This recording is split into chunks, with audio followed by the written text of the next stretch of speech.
A chegada e desenvolvemento da electrificación está ligado ao cambio tecnolóxico realizado polas principais cidades galegas sobre o alumeado das súas rúas e prazas, pasando do emprego do gas e do petróleo ao modelo innovador do sistema eléctrico. As cidades de Pontevedra e A Coruña son as pioneiras neste cambio.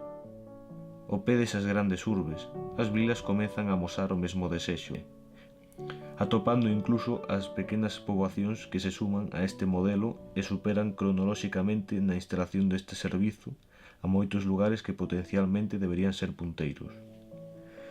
As grandes cidades galegas contan dende o inicio con importantes capitais destinados á explotación deste innovador modelo. Porén, as vilas máis pequenas e incluso pequenas aldeas instalan centrais a medida, mediante a achega de pequenos inversores e, nalgún caso, da propia veciñanza ansiosa de contar con enerxía eléctrica nos seus domicilios. Mondoñedo, en 1893, é a primeira en sumarse ao carro eléctrico deste tipo de poboacións vilegas.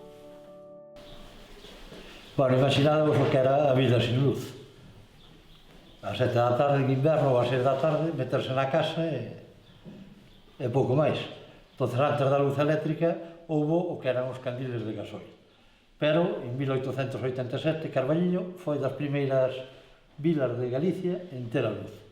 Houve un señor que se chamaba Ramón Laforet e na fábrica de papel vedes ali un pequeno artefacto onde unha pequena buxía xeneraba luz para 8 casas do Carballiño, 2 de Dacón e pouco máis. Esos foron os inicios da luz. Paralelamente a eso, en moitos sitios, emprendedores particulares da comarca iban nun pequeno muiño, nun pequeno aserradeiro, montando pequenas dinamos e xenerando electricidade basicamente para o consumo da súa casa. Bueno, hai un personaxe que, como digo, acabo de dicir, fundamental, que é Ramón Laforet. Ramón Laforet é un enxeneiro formado en Cataluña, natural da Guarda, da provincia de Pontevedra. É un capitalista moi importante, é moi metido no proceso de creación dunha empresa, bueno, da Sociedade Galega de Electricidade, que en aquel momento é a empresa máis importante de Galicia.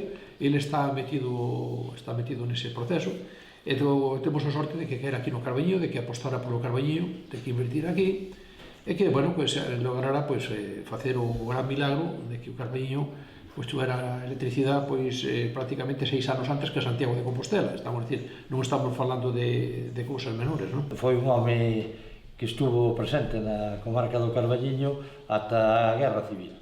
Era un home, nós pensamos que ligado en certa medida ás ideas republicanas, e a verdade que dende 1936 desapareceu da comarca. El creou o Salto do Inferniño en Castro Cavadoso, foi a primeira, digamos, presa industrial que podemos considerar. No ano 1910 tuvemos a sorte de que Laforet, que era no Carballiño, e apostara por esa industria. Unha industria que montou no que fora a vella fábrica do papel, en primeiro momento, e depois aproveitou o Arenteiro. O Arenteiro é un río moi agradecido po tema enerxético. Sabedes que nace a 1000 metros en Oseira e vai desembocar a Pazos de Arenteiro a 200, o cal ten moita queira. Por eso está cheo de muiños, de aserradoiros de madeira, de centrales eléctricas e de fábricas de papel. Foi un elemento esencial para entender o Carballiño de hoxe.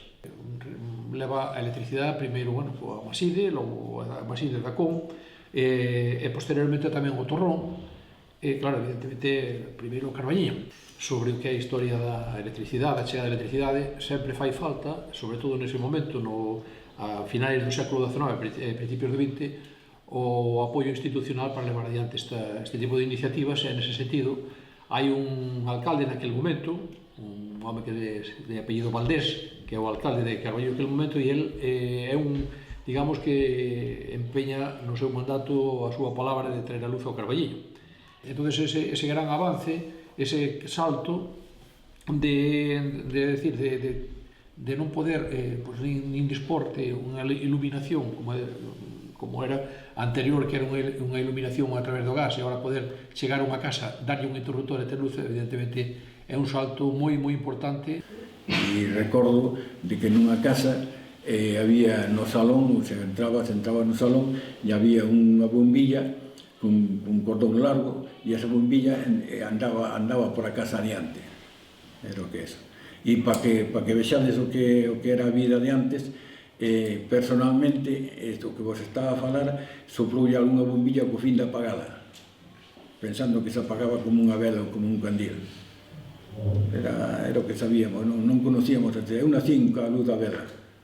Muita da xente, no rural, estou falando no rural, se tiraba hasta 15 días sin luz,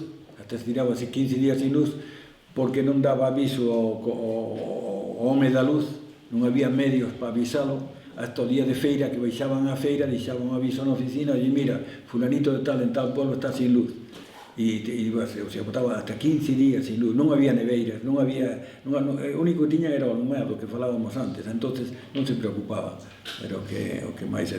Outra das anécdotas que dicíamos da humanidade é que chegabas algunha vez a arreglar unha avería que, como dicías ti, que subía o señor por a posta arriba, eso, cunha ventolera tremenda, con traxe de aguas amarillos, daqueles amarillos, non do da hora fluorescentes, eran os traxes de aguas amarillos que pesaban a Dios, falando, claro, e subías por a posta, e cando estabas subindo, que parecía que te levaba eso, a señoriño, o señor, baixa, boto 8 días máis sin luz, deixa que veña o tempo, pero non subas arriba que pode levar un golpe.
Pois falamos do ano do mediados do siglo pasado, cando o home da luz, como normalmente nos chamaban nas aldeas, andábamos por os povos lendo contadores, anotando nunha libreta e cobrando recibos. Esa era a función do home da luz, ou do encargado rural, que se chamaba máis oficialmente.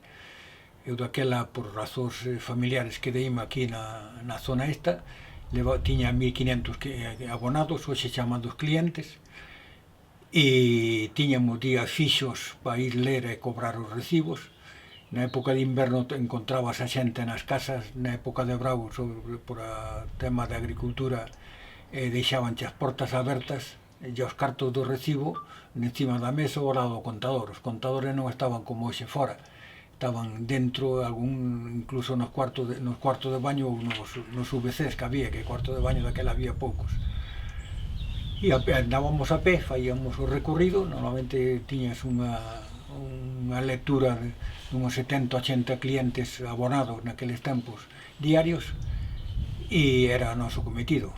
Se surgía algunha avería, pequena avería, tanto doméstica dentro da casa, do contado para dentro, que era particular, como fora, levabas unhos trepadores e un cacho de cobre para poder reparar, e un alicate e unha chola para reparar a mellor unha pera, un interruptor, un portalámparas, ou cambiarlle a bombilla, que moitas veces era simplemente cambiarlle unha bombilla ao abonado.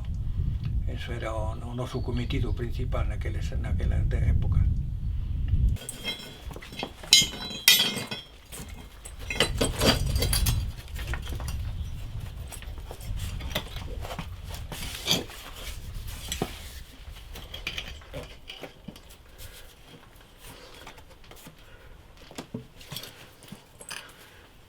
Bueno, esto, pues,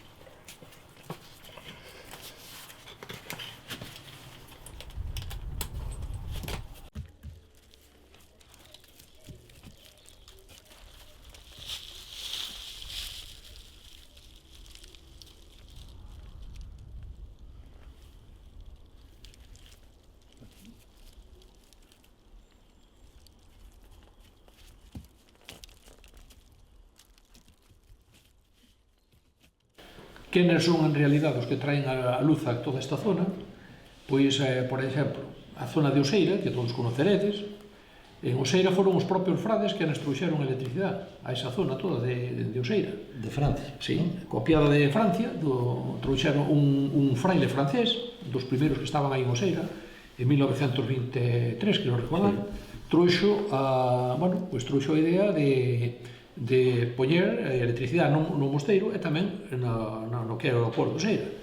Curiosamente, no que é a crónica do mosteiro, que é dicir que é como unha especie de diario que levan os monxes, deixou anotado el traer a electricidade sería interesante por traer la luz al monasterio e porque aparte pode darnos unas cuantas pesetas, é dicir, tiñan idea tamén de negociar ca electricidade. Os frailes traen a preles, pero ao mesmo tempo pues, tamén querían ganar cartos con eso, non? Hai experiencias comunales e os veciños do pueblo que montaron unha central como pudo ser a de Freás. É dicir, hasta temos sorte de que temos eso, temos unha variedade que non ten ninguén. Empresarios aparte tamén, como da fábrica de papel de Lousado, o da fábrica de papel de Lousado, tú montas a súa propia central eléctrica para mover a fábrica, pero tamén para vender aos veciños. É dicir, hai unha idea colectiva, unha idea empresarial, unha idea religiosa, e un pouco mestúranse todos os xeitos de producir electricidade, pero, bueno, no fondo todos levan ao mismo, non? A dotar a poboación desa...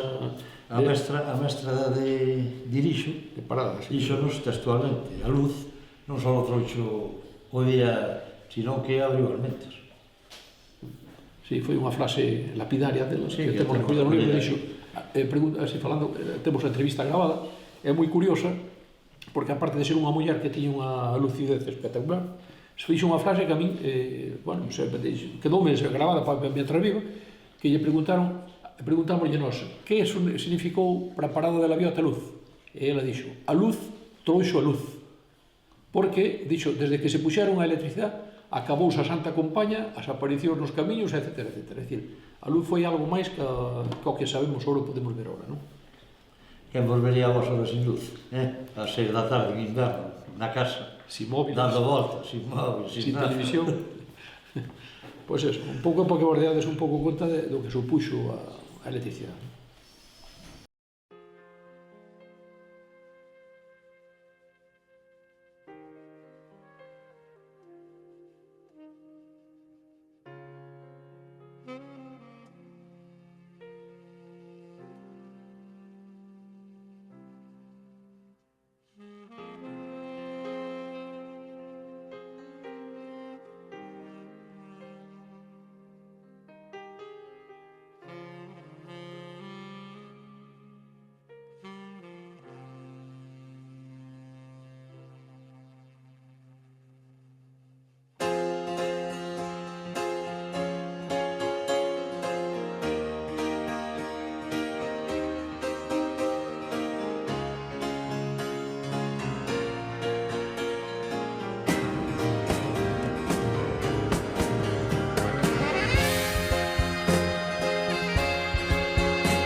Don't leave me